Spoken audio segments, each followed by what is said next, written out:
Antes de começarmos, se você ama a palavra, se você gosta de entender a Bíblia em profundidade, curta este vídeo agora e compartilhe com alguém que precisa ouvir isso. Existem histórias na Bíblia que não são apenas para serem lidas, são para serem sentidas. Hoje vamos falar sobre um lugar onde Deus falou com um homem.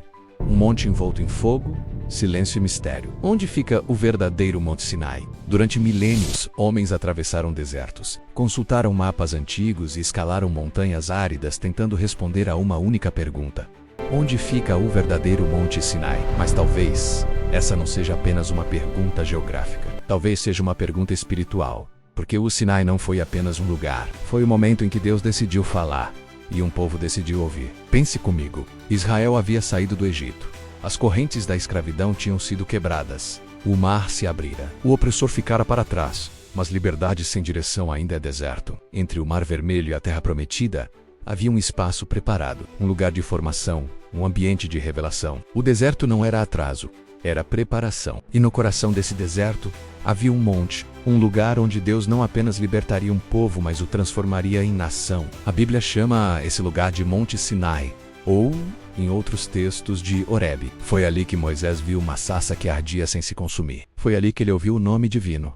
Eu sou. Ele subiu ao monte envolto em nuvens, fogo e trovões. Recebeu a lei. Intercedeu pelo povo após o desastre do bezerro de ouro. O monte tremia. O povo temia. Deus falava. Mas há um detalhe que muitos ignoram. A Bíblia nunca informa a localização exata do Monte Sinai. Nenhuma coordenada, nenhuma cidade próxima claramente identificável.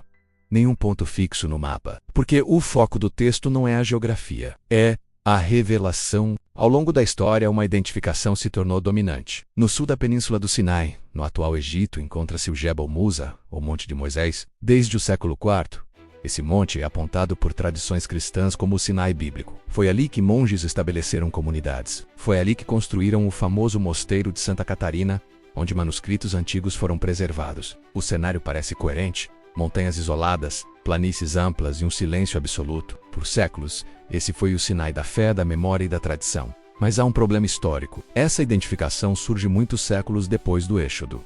E não há evidências arqueológicas diretas que confirmem, sem sombra de dúvidas, que aquele foi o palco exato dos eventos narrados em Êxodo. Ainda assim, para milhões, o Jebel Musa continua sendo o Sinai da tradição. Mas nos tempos modernos, uma teoria alternativa ganhou força. E se o Monte Sinai não estivesse no Egito, mas na Arábia? Defensores dessa hipótese apontam para um monte chamado Jabal Aulaus, no noroeste da atual Arábia Saudita. Eles citam a carta de Paulo aos Gálatas, onde se afirma que o Monte Sinai fica na Arábia. Apontam para rochas escurecidas no topo do monte que poderiam ser resultado do fogo divino e para formações rochosas próximas que lembrariam um altar e locais de culto, mas os estudiosos fazem alertas importantes. Na antiguidade, o termo Arábia não designava o território moderno da Arábia Saudita, mas uma região muito mais ampla ao sul e a leste de Israel.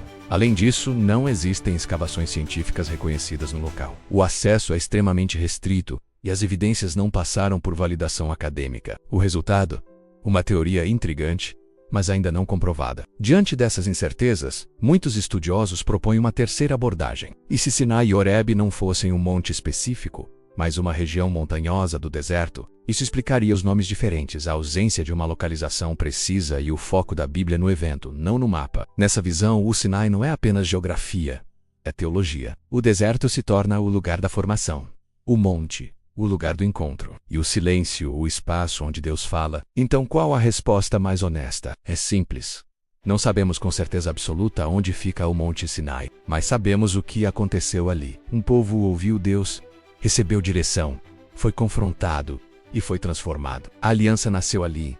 A identidade de Israel foi formada ali. O Sinai é real porque o encontro foi real. Talvez Deus tenha permitido que o local exato se perdesse no tempo para que o significado jamais se perdesse. Porque o Sinai não é apenas um monte.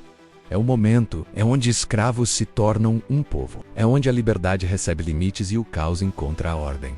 E onde Deus falar, e o homem responde. E talvez a pergunta final não seja: onde fica o Monte Sinai? Mas sim, onde Deus tem falado comigo? Porque toda vez que há revelação, confronto, aliança e transformação, ali de alguma forma é Sinai. Se esse vídeo falou com você, curta, compartilhe com seus amigos e se inscreva no canal. Porque entender a Bíblia não é apenas conhecer histórias, é permitir que elas nos encontrem. Obrigado por assistir e até a próxima.